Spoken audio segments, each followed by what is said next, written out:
capacitor is A and the distance is D.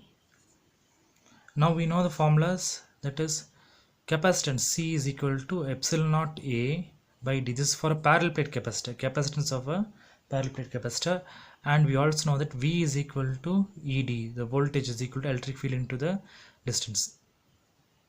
Now let's see, take this and substitute in the equation above. Okay, this equation. So what we have is UE, that is a potential energy, electrostatic energy stored, that's equal to half into, instead of C you write this value. Okay, so I'll write on top, this is substitute the values of C and V. This is C and V. Okay, so instead of C you write this epsilon naught A by D, then instead of V square we write this ED, so ED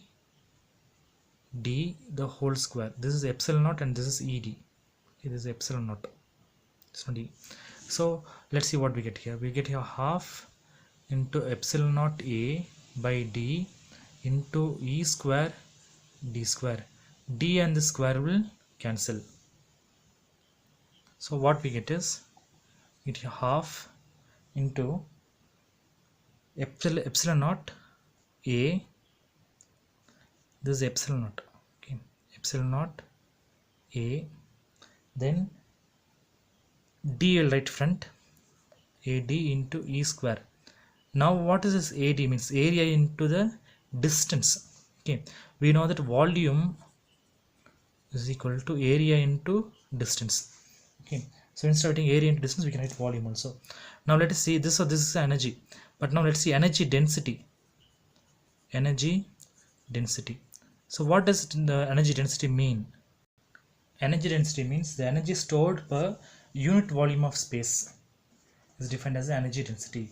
So energy density is given by small ue. Okay, small ue is equal to capital UE by the volume. Okay, so we must take this term and divide by volume. So let's do that now. So energy density is small ue is equal to this half epsilon naught AD into E square, this AD means volume, divided by volume. Okay, now we know volume and this AD will cancel, so because AD means volume only, now we saw that. So we have here energy density UE is equal to half into epsilon naught into E square. So this gives us the formula for energy density also. Okay, how much energy is stored per unit volume. So the electrostatic energy density is equal to half times permittive free space into the electric field square.